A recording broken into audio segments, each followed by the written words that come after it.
Hello everybody, my name is Zachariah Parker, and today I'll be talking about how to develop a project charter and what a project charter is. So what is a project charter?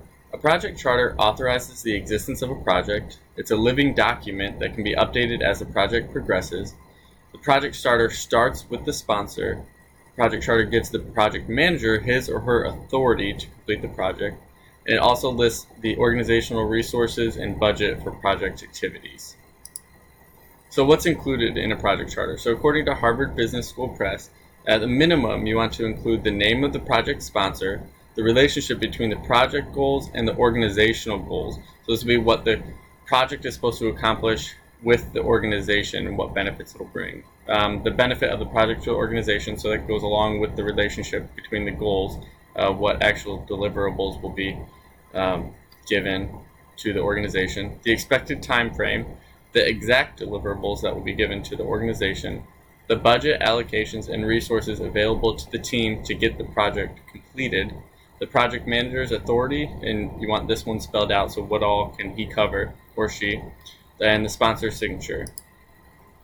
So what does it look like? On the right side, I have an example here. So on the left side of that example, you have the opportunity. So what hole is there in the organization that needs to be filled? What is the project going to be accomplishing?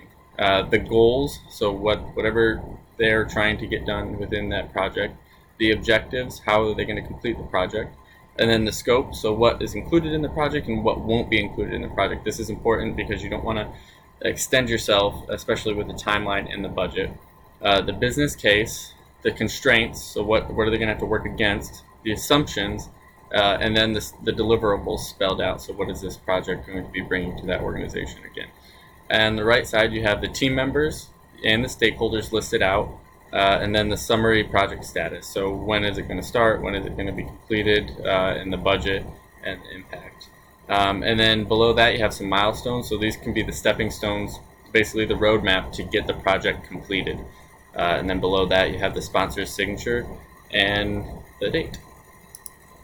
So just a few things to remember. The project charter can speed up the approval process of getting a project completed. So you can bring it to your higher ups and basically have a roadmap laid out of, look, this is what the hole in the organization is, this is how we plan to fill it and actually improve the organization as a whole.